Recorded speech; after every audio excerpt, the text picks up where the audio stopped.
A case of identity. Beautiful English story.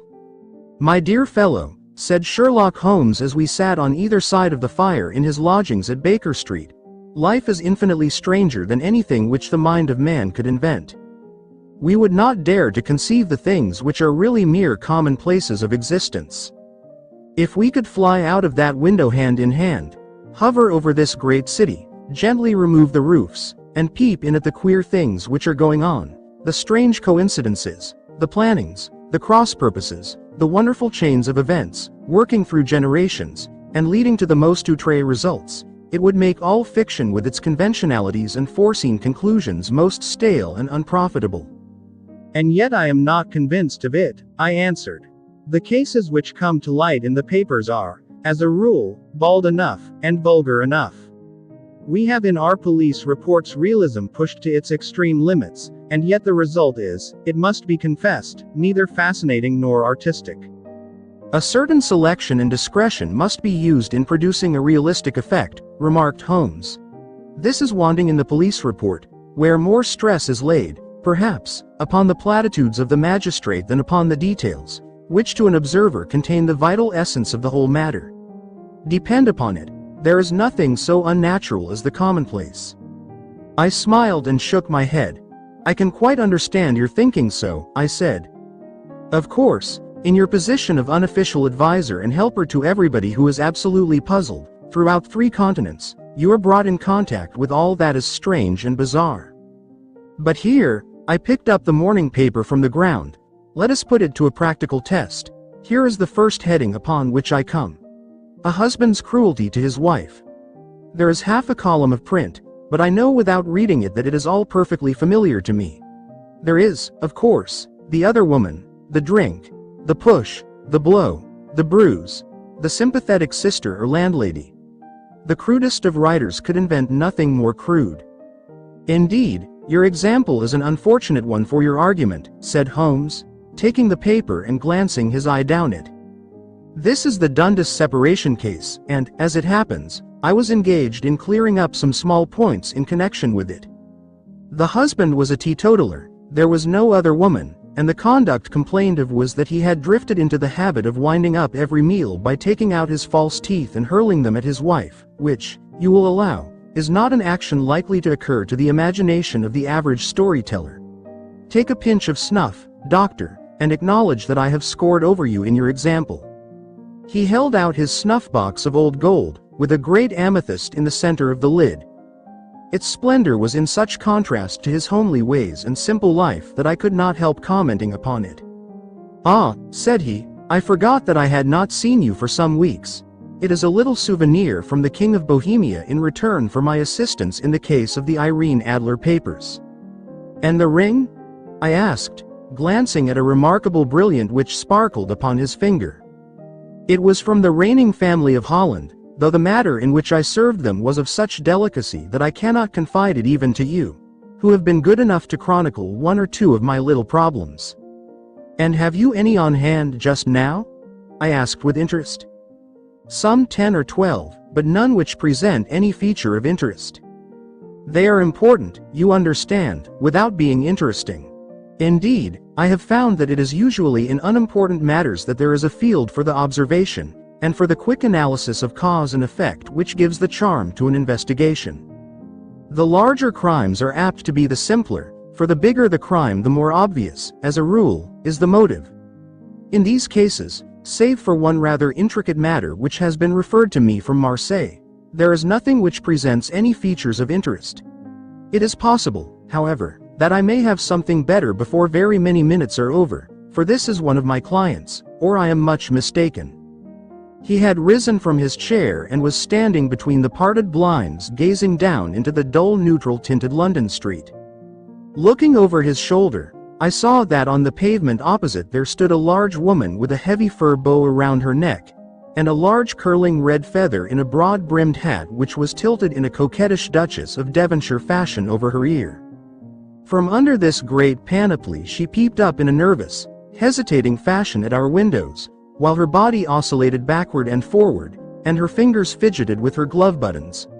Suddenly, with a plunge, as of the swimmer who leaves the bank, she hurried across the road, and we heard the sharp clang of the bell.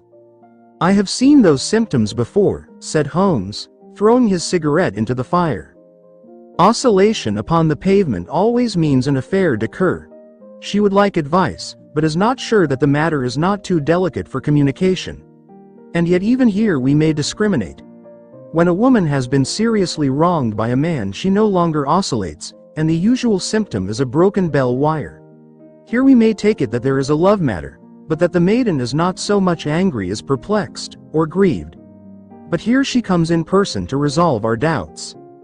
As he spoke there was a tap at the door, and the boy in buttons entered to announce Miss Mary Sutherland, while the lady herself loomed behind his small black figure like a full-sailed merchantman behind a tiny pilot boat.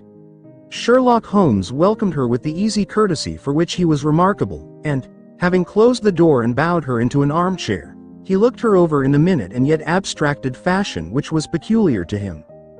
"Do you not find," he said, "that with your short sight it is a little trying to do so much typewriting?"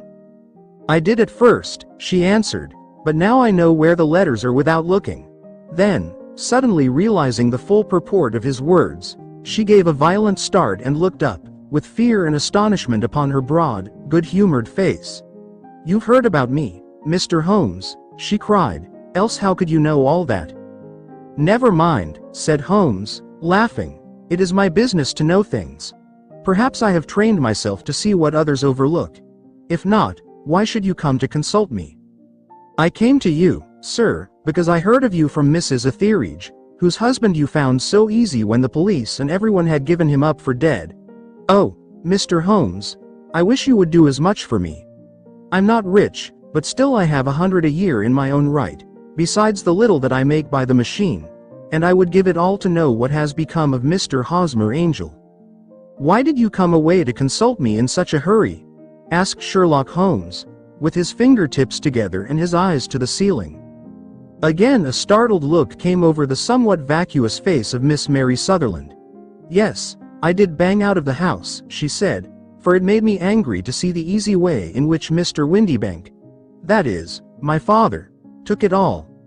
He would not go to the police, and he would not go to you, and so at last, as he would do nothing and kept on saying that there was no harm done, it made me mad, and I just on with my things and came right away to you."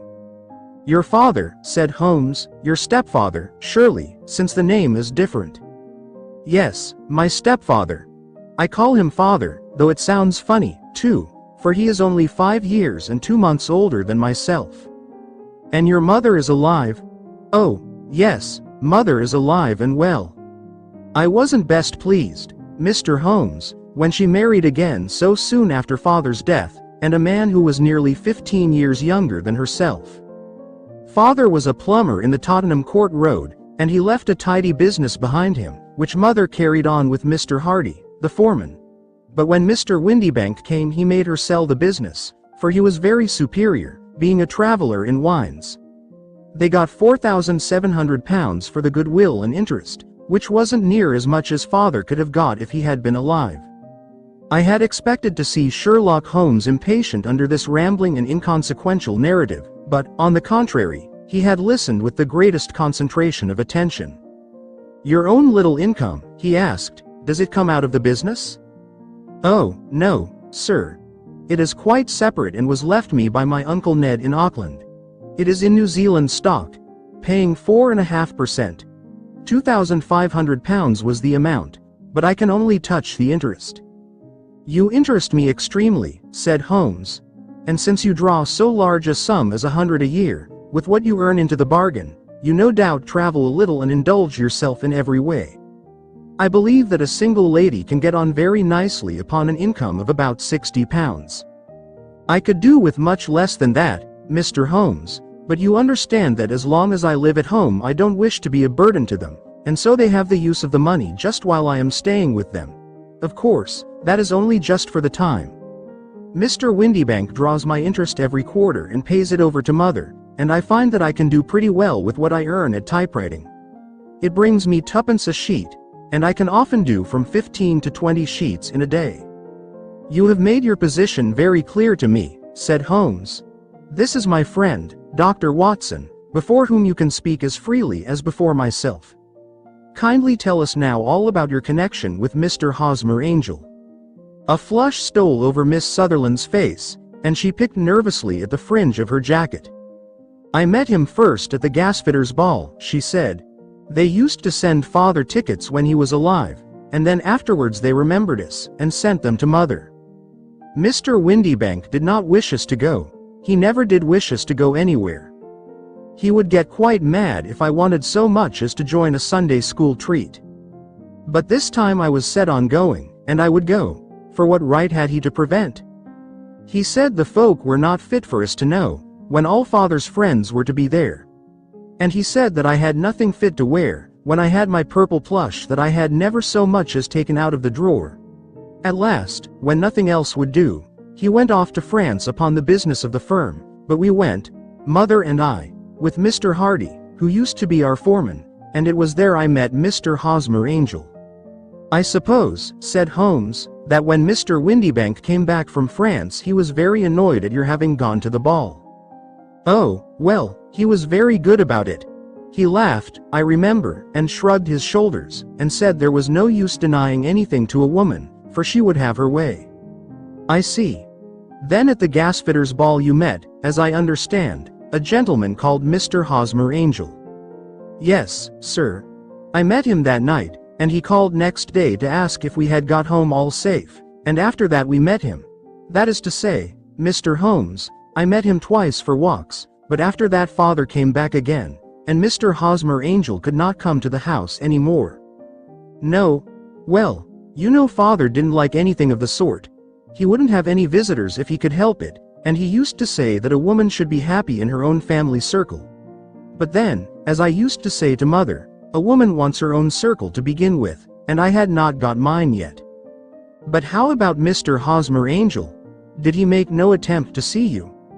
"Well, father was going off to France again in a week, and Hosmer wrote and said that it would be safer and better not to see each other until he had gone. We could write in the meantime, and he used to write every day. I took the letters in the morning, so there was no need for father to know." "Were you engaged to the gentleman at this time?" "Oh, yes, Mr. Holmes. We were engaged after the first walk that we took. Hosmer, Mr. Angel, was a cashier in an office in Leadenhall Street, and—" "What office? That's the worst of it, Mr. Holmes, I don't know." "Where did he live, then?" "He slept on the premises." "And you don't know his address?" "No, except that it was Leadenhall Street." "Where did you address your letters, then?" "To the Leadenhall Street post office, to be left till called for." He said that if they were sent to the office he would be chaffed by all the other clerks about having letters from a lady. So I offered to typewrite them, like he did his, but he wouldn't have that, for he said that when I wrote them they seemed to come from me, but when they were typewritten he always felt that the machine had come between us. That will just show you how fond he was of me, Mr. Holmes, and the little things that he would think of. "It was most suggestive," said Holmes. "It has long been an axiom of mine that the little things are infinitely the most important. Can you remember any other little things about Mr. Hosmer Angel?" "He was a very shy man, Mr. Holmes. He would rather walk with me in the evening than in the daylight, for he said that he hated to be conspicuous. Very retiring and gentlemanly he was. Even his voice was gentle. He'd had the quinsy and swollen glands when he was young, he told me, and it had left him with a weak throat, and a hesitating, whispering fashion of speech. He was always well dressed, very neat and plain, but his eyes were weak, just as mine are, and he wore tinted glasses against the glare." "Well, and what happened when Mr. Windybank, your stepfather, returned to France?" "Mr. Hosmer Angel came to the house again and proposed that we should marry before father came back. He was in dreadful earnest and made me swear, with my hands on the testament, that whatever happened I would always be true to him. Mother said he was quite right to make me swear, and that it was a sign of his passion. Mother was all in his favor from the first and was even fonder of him than I was. Then, when they talked of marrying within the week, I began to ask about father. But they both said never to mind about father, but just to tell him afterwards, and mother said she would make it all right with him. I didn't quite like that, Mr. Holmes. It seemed funny that I should ask his leave, as he was only a few years older than me. But I didn't want to do anything on the sly, so I wrote to father at Bordeaux, where the company has its French offices, but the letter came back to me on the very morning of the wedding. It missed him, then? Yes, sir, for he had started to England just before it arrived. Ha! That was unfortunate. Your wedding was arranged, then, for the Friday. Was it to be in church? Yes, sir, but very quietly. It was to be at St. Saviour's, near King's Cross, and we were to have breakfast afterwards at the St. Pancras Hotel. Hosmer came for us in a hansom, but as there were two of us he put us both into it and stepped himself into a four-wheeler, which happened to be the only other cab in the street. We got to the church first, and when the four-wheeler drove up we waited for him to step out, but he never did, and when the cabman got down from the box and looked there was no one there. The cabman said that he could not imagine what had become of him, for he had seen him get in with his own eyes. That was last Friday, Mr. Holmes, and I have never seen or heard anything since then to throw any light upon what became of him. It seems to me that you have been very shamefully treated, said Holmes. Oh, no, sir, he was too good and kind to leave me so. Why, all the morning he was saying to me that, whatever happened, I was to be true, and that even if something quite unforeseen occurred to separate us, I was always to remember that I was pledged to him, and that he would claim his pledge sooner or later. It seemed strange talk for a wedding morning, but what has happened since gives a meaning to it. Most certainly it does. Your own opinion is, then, that some unforeseen catastrophe has occurred to him? Yes, sir. I believe that he foresaw some danger, or else he would not have talked so, and then I think that what he foresaw happened. But you have no notion as to what it could have been? None. One more question. How did your mother take the matter? She was angry, and said that I was never to speak of the matter again. And your father? Did you tell him? Yes, and he seemed to think, with me, that something had happened, and that I should hear of Hosmer again. As he said, what interest could anyone have in bringing me to the doors of the church, and then leaving me? Now, if he had borrowed my money, or if he had married me and got my money settled on him, there might be some reason, but Hosmer was very independent about money and never would look at a shilling of mine. And yet, what could have happened?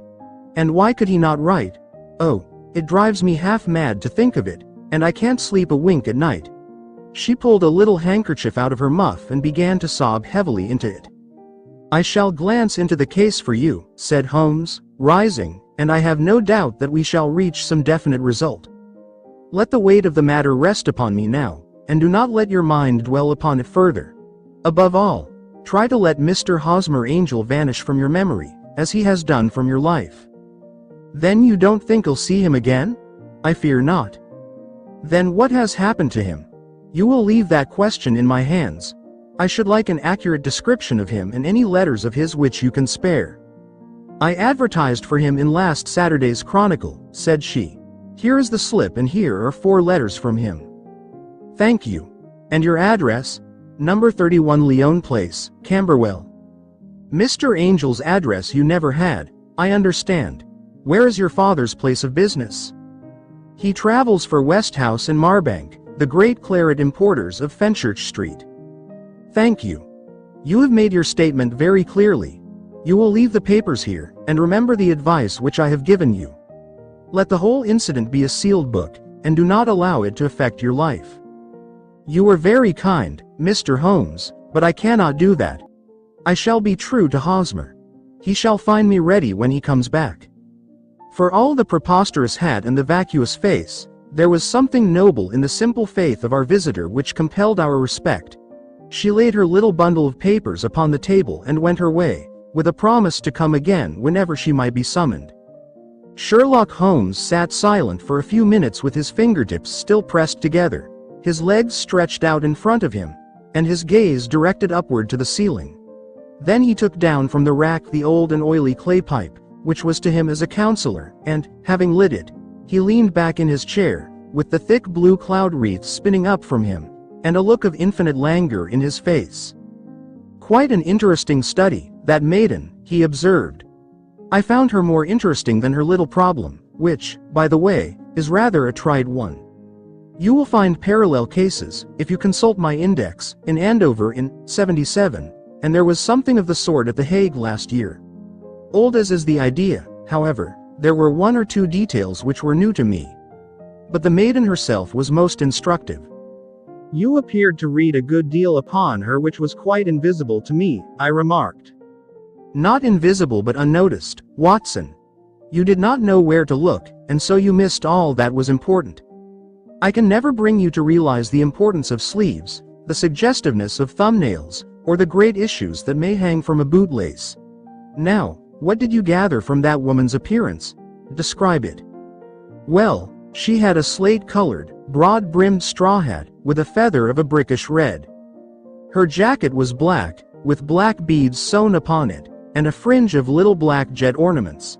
Her dress was brown, rather darker than coffee color, with a little purple plush at the neck and sleeves.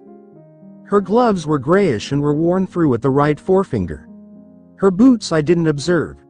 She had small round, hanging gold earrings, and a general air of being fairly well-to-do in a vulgar, comfortable, easy-going way. Sherlock Holmes clapped his hands softly together and chuckled. "'Pon my word, Watson, you are coming along wonderfully. You have really done very well indeed. It is true that you have missed everything of importance, but you have hit upon the method, and you have a quick eye for color. Never trust to general impressions, my boy, but concentrate yourself upon details. My first glance is always at a woman's sleeve.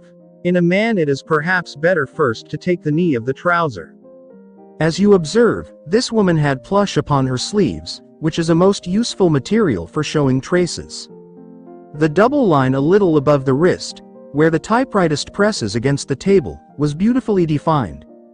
The sewing machine, of the hand type, leaves a similar mark, but only on the left arm, and on the side of it farthest from the thumb, instead of being right across the broadest part, as this was. I then glanced at her face, and, observing the dint of a pince nez at either side of her nose, I ventured a remark upon short sight and typewriting, which seemed to surprise her. It surprised me. But, surely, it was obvious. I was then much surprised and interested on glancing down to observe that, though the boots which she was wearing were not unlike each other, they were really odd ones. The one having a slightly decorated toe cap, and the other a plain one. One was buttoned only in the 2 lower buttons out of 5, and the other at the 1st, 3rd, and 5th.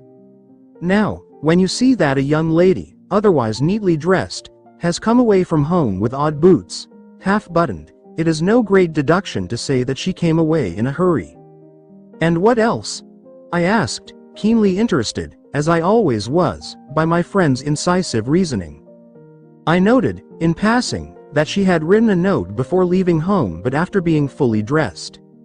You observed that her right glove was torn at the forefinger, but you did not apparently see that both glove and finger were stained with violet ink. She had written in a hurry and dipped her pen too deep. It must have been this morning, or the mark would not remain clear upon the finger. All this is amusing, though rather elementary, but I must go back to business, Watson. Would you mind reading me the advertised description of Mr. Hosmer Angel? I held the little printed slip to the light. Missing, it said, on the morning of the 14th, a gentleman named Hosmer Angel. About 5 feet, 7 in height, strongly built, sallow complexion, black hair, a little bald in the center, bushy, black side whiskers and mustache. Tinted glasses, slight infirmity of speech. Was dressed, when last seen, in black frock coat faced with silk, black waistcoat, gold Albert chain, and gray Harris tweed trousers, with brown gaiters over elastic-sided boots. Known to have been employed in an office in Leadenhall Street. Anybody bringing? That will do, said Holmes. As to the letters, he continued, glancing over them, they are very commonplace. Absolutely no clue in them to Mr. Angel, save that he quotes Balzac once. There is one remarkable point, however, which will no doubt strike you. They are typewritten, I remarked. Not only that, but the signature is typewritten. Look at the neat little Hosmer Angel at the bottom. There is a date, you see, but no superscription except Leadenhall Street, which is rather vague. The point about the signature is very suggestive. In fact, we may call it conclusive. Of what? My dear fellow, is it possible you do not see how strongly it bears upon the case? I cannot say that I do unless it were that he wished to be able to deny his signature if an action for breach of promise were instituted. No, that was not the point. However, I shall write 2 letters, which should settle the matter. One is to a firm in the city. The other is to the young lady's stepfather, Mr. Windybank, asking him whether he could meet us here at 6 o'clock tomorrow evening. It is just as well that we should do business with the male relatives.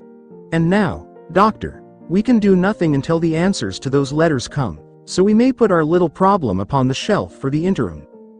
I had had so many reasons to believe in my friend's subtle powers of reasoning and extraordinary energy in action that I felt that he must have some solid grounds for the assured and easy demeanor with which he treated the singular mystery which he had been called upon to fathom. Once only had I known him to fail, in the case of the King of Bohemia and of the Irene Adler photograph, but when I looked back to the weird business of the Sign of 4, and the extraordinary circumstances connected with the study in scarlet, I felt that it would be a strange tangle indeed which he could not unravel. I left him then, still puffing at his black clay pipe, with the conviction that when I came again on the next evening I would find that he held in his hands all the clues which would lead up to the identity of the disappearing bridegroom of Miss Mary Sutherland. A professional case of great gravity was engaging my own attention at the time, and the whole of next day I was busy at the bedside of the sufferer. It was not until close upon 6 o'clock that I found myself free and was able to spring into a hansom and drive to Baker Street, half afraid that I might be too late to assist at the denouement of the little mystery. I found Sherlock Holmes alone, however, half asleep, with his long, thin form curled up in the recesses of his armchair. A formidable array of bottles and test tubes, with the pungent cleanly smell of hydrochloric acid, told me that he had spent his day in the chemical work which was so dear to him. "Well, have you solved it?" I asked as I entered. "Yes. It was the bisulfate of Barita." No, the mystery," I cried.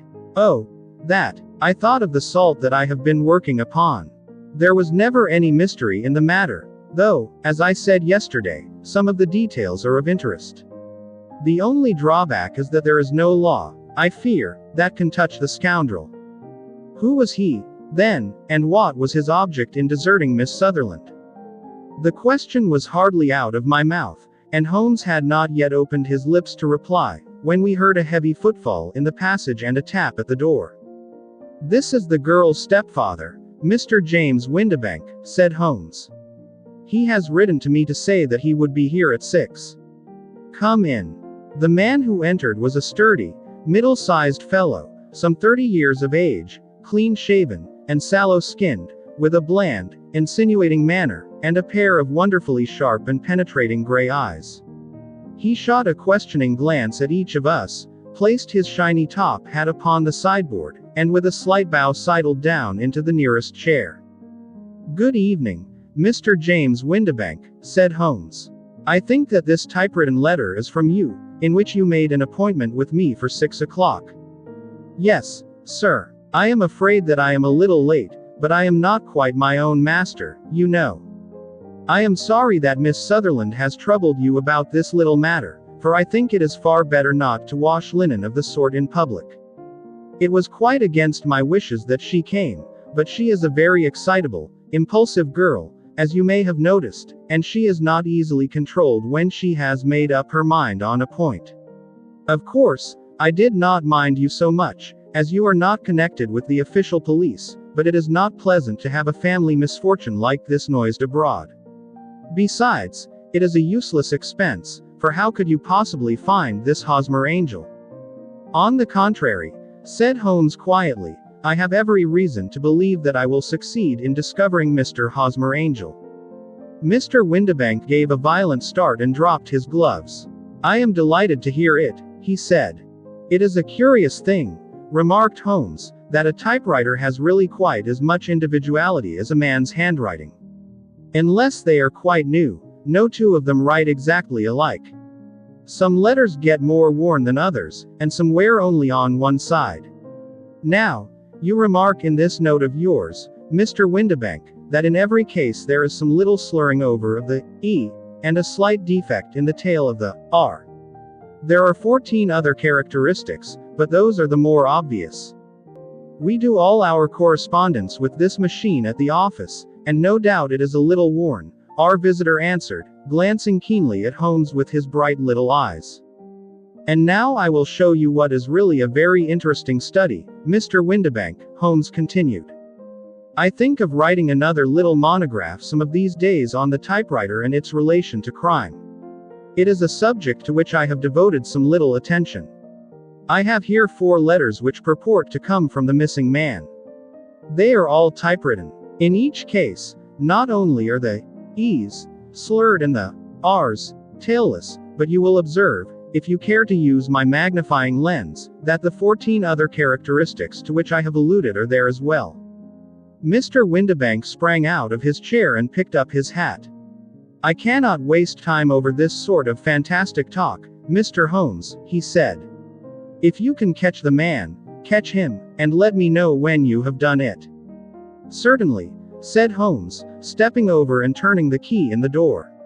I let you know, then, that I have caught him. What? Where? Shouted Mr. Windibank, turning white to his lips and glancing about him like a rat in a trap. Oh, it won't do, really it won't, said Holmes suavely. There is no possible getting out of it, Mr. Windibank. It is quite too transparent, and it was a very bad compliment when you said that it was impossible for me to solve so simple a question. That's right. Sit down and let us talk it over. Our visitor collapsed into a chair, with a ghastly face and a glitter of moisture on his brow. It's not actionable, he stammered. I am very much afraid that it is not. But between ourselves, Windibank, it was as cruel and selfish and heartless a trick in a petty way as ever came before me. Now, let me just run over the course of events, and you will contradict me if I go wrong. The man sat huddled up in his chair, with his head sunk upon his breast, like one who was utterly crushed. Holmes stuck his feet up on the corner of the mantelpiece and, leaning back with his hands in his pockets, began talking, rather to himself, as it seemed, than to us. The man married a woman very much older than himself for her money, said he, and he enjoyed the use of the money of the daughter as long as she lived with them. It was a considerable sum, for people in their position, and the loss of it would have made a serious difference. It was worth an effort to preserve it. The daughter was of a good, amiable disposition, but affectionate and warm-hearted in her ways, so that it was evident that with her fair personal advantages, and her little income, she would not be allowed to remain single long. Now her marriage would mean, of course, the loss of 100 a year, so what does her stepfather do to prevent it? He takes the obvious course of keeping her at home and forbidding her to seek the company of people of her own age. But soon he found that that would not answer forever. She became restive, insisted upon her rights, and finally announced her positive intention of going to a certain ball. What does her clever stepfather do then? He conceives an idea more creditable to his head than to his heart. With the connivance and assistance of his wife he disguised himself, covered those keen eyes with tinted glasses, masked the face with a mustache and a pair of bushy whiskers, sunk that clear voice into an insinuating whisper, and doubly secure on account of the girl's short sight, he appears as Mr. Hosmer Angel, and keeps off other lovers by making love himself. It was only a joke at first, groaned our visitor. We never thought that she would have been so carried away. Very likely not. However that may be, the young lady was very decidedly carried away, and, having quite made up her mind that her stepfather was in France, the suspicion of treachery never for an instant entered her mind. She was flattered by the gentleman's attentions, and the effect was increased by the loudly expressed admiration of her mother. Then Mr. Angel began to call, for it was obvious that the matter should be pushed as far as it would go if a real effect were to be produced. There were meetings, and an engagement, which would finally secure the girl's affections from turning towards anyone else. But the deception could not be kept up forever. These pretended journeys to France were rather cumbrous. The thing to do was clearly to bring the business to an end in such a dramatic manner that it would leave a permanent impression upon the young lady's mind and prevent her from looking upon any other suitor for some time to come. Hence those vows of fidelity exacted upon a testament, and hence also the allusions to a possibility of something happening on the very morning of the wedding. James Windibank wished Miss Sutherland to be so bound to Hosmer Angel, and so uncertain as to his fate, that for 10 years to come, at any rate, she would not listen to another man. As far as the church door he brought her, and then, as he could go no farther, he conveniently vanished away by the old trick of stepping in at one door of a four-wheeler and out at the other. I think that was the chain of events, Mr. Windibank. Our visitor had recovered something of his assurance while Holmes had been talking, and he rose from his chair now with a cold sneer upon his pale face. "It may be so, or it may not, Mr. Holmes," said he, "but if you are so very sharp you ought to be sharp enough to know that it is you who are breaking the law now, and not me. I have done nothing actionable from the first, but as long as you keep that door locked you lay yourself open to an action for assault and illegal constraint. The law cannot, as you say, touch you," said Holmes, unlocking and throwing open the door, "yet there never was a man who deserved punishment more. If the young lady has a brother or a friend, he ought to lay a whip across your shoulders. By Jove," he continued, flushing up at the sight of the bitter sneer upon the man's face, "it is not part of my duties to my client, but here's a hunting crop handy, and I think I shall just treat myself to." He took 2 swift steps to the whip, but before he could grasp it there was a wild clatter of steps upon the stairs, the heavy hall door banged, and from the window we could see Mr. James Windibank running at the top of his speed down the road. "There's a cold-blooded scoundrel," said Holmes, laughing, as he threw himself down into his chair once more. "That fellow will rise from crime to crime until he does something very bad, and ends on a gallows. The case has, in some respects, been not entirely devoid of interest." "I cannot now entirely see all the steps of your reasoning," I remarked. "Well, of course it was obvious from the first that this Mr. Hosmer Angel must have some strong object for his curious conduct, and it was equally clear that the only man who really profited by the incident, as far as we could see, was the stepfather. Then the fact that the 2 men were never together, but that the one always appeared when the other was away, was suggestive. So were the tinted spectacles and the curious voice, which both hinted at a disguise, as did the bushy whiskers. My suspicions were all confirmed by his peculiar action in typewriting his signature, which, of course, inferred that his handwriting was so familiar to her that she would recognize even the smallest sample of it. You see, all these isolated facts, together with many minor ones, all pointed in the same direction. And how did you verify them? Having once spotted my man, it was easy to get corroboration. I knew the firm for which this man worked. Having taken the printed description, I eliminated everything from it which could be the result of a disguise, the whiskers, the glasses, the voice, and I sent it to the firm, with a request that they would inform me whether it answered to the description of any of their travelers.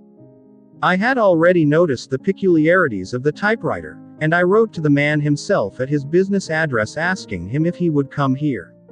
As I expected, his reply was typewritten and revealed the same trivial but characteristic defects. The same post brought me a letter from Westhouse and Marbank, of Fenchurch Street, to say that the description tallied in every respect with that of their employé, James Windibank. Voila tout. And Miss Sutherland. If I tell her she will not believe me. You may remember the old Persian saying, "There is danger for him who taketh the tiger cub, and danger also for whoso snatches a delusion from a woman." There is as much sense in Hafiz as in Horace, and as much knowledge of the world.